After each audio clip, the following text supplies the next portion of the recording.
what's going on in Pandaemonium? The next chapter of the Raid series in Final Fantasy XIV Endwalker is coming in patch 6.2, so let's reflect on the characters, locations, and mysteries we need answers for. In this story, Charlie and researchers have something to show the Warrior of Light. They find an unusual crystal using the emet-selch. That's the device that they use to peer into the ethereal sea, or this game's version of the afterlife.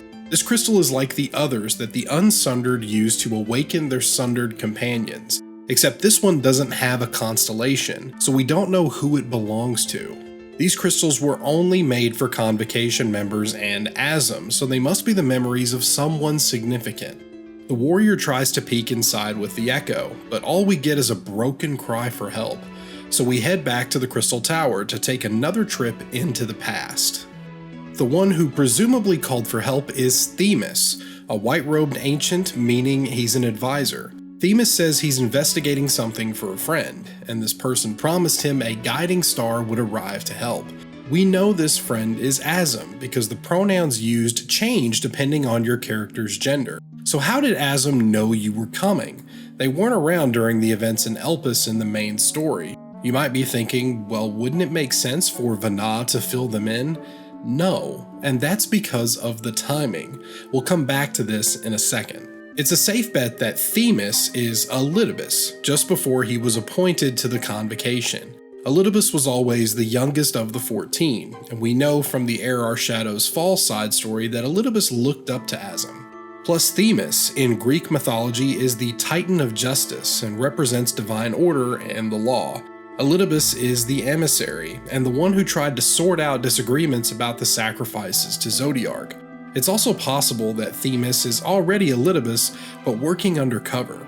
So if Themis is a younger Elidibus, then this trip to Elpis probably happens before our trip to meet Hermes. Vanna doesn't have knowledge of the future at this stage in the game. So circling back to Asm, does this mean that this person is clairvoyant and knows at least some of what happens in modern times? Go watch my video on everything Asm to learn more about them. Themis is looking into Pandaemonium for his friend, saying it lost contact with the outside world. Pandaemonium is a facility far beneath Elpis, where monsters too dangerous for the world are kept. Themis and the warrior try to go in, but Erichthonios stands in their way. Our hero knocks some sense into him, and we learn about how dire the situation really is. The beastly concepts inside Asphodelos, the first circle, are loose and causing problems. Erichthonios got separated from the other warders and became overwhelmed with feelings of negativity. Anger, sorrow, all of those feelings drove him into a rage. His memory after that is blank. He doesn't even remember fighting you. And speaking of those circles, each fight in the raid is a new numbered circle. This is a direct reference to Dante's Inferno, a 14th century epic poem about a journey through hell. Pandaemonium is also the capital of hell in John Milton's book Paradise Lost. The architecture fits right in with this theme. Plus, Pandaemonium comes directly from the story in Final Fantasy II as the capital city of hell. It's where the evil half of Emperor Matthias' soul goes after he dies. Erichthonios wants Themis to delay his report to the Convocation. They'd probably decide to erase the whole facility if they saw how bad it was. Erichthonios wants to retrap all the concepts so the warders could be saved. Themis and the warrior are down with this plan. We also find out that our good friend La Habrea has several ties to Pandaemonium. He's one of the 3 Unsundered Ascians, a former Convocation member, and an all-around crazy dark mage that the hero has to bash around a few times. The most dangerous concept in this wing is the immortal phoenix made by the words of La Habrea. We also know that Hesperos is pretty devoted to La Habrea in a twisted, maniacal sort of way. He's one of the warders who's been corrupted. He's pretty jealous of Erichthonios because he's related to La Habrea. That's why the evil presence corrupting his mind is driving Hesperos to try and kill him. We're not sure what that presence is yet, but we are sure that La Habrea, despite his madness in modern times, managed to find love in the past. That's right, he had a wife named Athena, and she was the former head of all the key wards for Pandaemonium. La Habrea took over her job after she died. Now, in Greek mythology, Athena is the goddess of wisdom and war. She was also known as a helper of heroes, for instance, guiding Odysseus during his long journey back to Ithaca. How La Habrea snagged someone like that is still unclear, but what's even wilder is that the man fathered a son with Athena, Erichthonios. Yes, the man admits the two aren't all that close, and his dad didn't really spend any time mourning his mother's death. This guy sure has a lot to live up to, and you can tell that affects Erichthonios. As for the warder Hesperos, he isn't just a man. He's changed into a hemithoi, a combination of man and mythical beast. The team defeats him, but he offers no explanation for what happened. Instead, he takes his own life.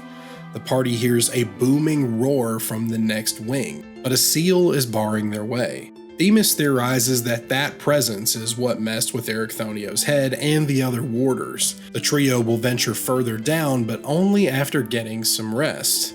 It's important to note that the events of this raid series are already a part of history. Nothing changes when the warrior returns to the present.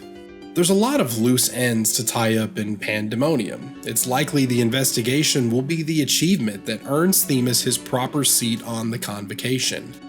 And speaking of that group, one member of the 14 is missing in action. That's La Habrea. If he took over as head keyword when his wife died, where is he now? Could that roar be coming from him, since Hesperos was so keen on serving La Habrea? Or is the convocation member under the same mind control that once bound his son? We've made a lot of Greek mythological connections to the story, so let's add one more for La Habrea. It's very possible that his true name is Hephaestus. He's the Greek god of fire, forges, and technology. This fits given La Habrea's nature as a leader in creation magics, particularly that phoenix we talked about. In Greek mythology, Hephaestus is sometimes considered to be Athena's soulmate. I won't get into the specifics of their relationship because it's kind of graphic, but they almost have a child in that story. Hephaestus is exiled from Olympus and eventually returns in some other stories. I'm confident the writers will use this story to flesh out La Habrea in a more rounded way. The team has admitted before that La Habrea is a stereotypical evil mage. He's the most one-dimensional of the group. But one thing the story has done extremely well with since Shadowbringers is making villains compelling, adding motivation that we can relate to, even if we don't condone it. It's very likely we'll see La Habrea further developed by the time Pandaemonium is done. La Habrea's wife is also out of the picture. We're not told how Athena died, but the dialogue does make it seem like it was unexpected, so it's possible Athena isn't entirely gone. The game really drives home the point of how hard La Habrea worked on the immortal phoenix concept. We also know from another short story on the Lodestone that La Habrea's phoenix merged with a soul filled with pain and regret. It could be Athena's soul that merged with it. Or maybe La Habrea is indeed mind-controlled, and he's working to revive his beloved in some other way. Maybe we'll even fight a twisted revenant of Athena in one of the deeper circles. And what's going to happen with Erichthonios? There are theories he will become the La Habrea we know today and replace his dad. But we'll have to wait for the next chapter to see what happens. So what do you think is coming in Pandaemonium's next wing? Let me know in the comments. That's also the best place to suggest future video topics. And I really appreciate you subscribing if you enjoy Final Fantasy XIV story and hearing about it. Take care, warriors, and I'll see you next time.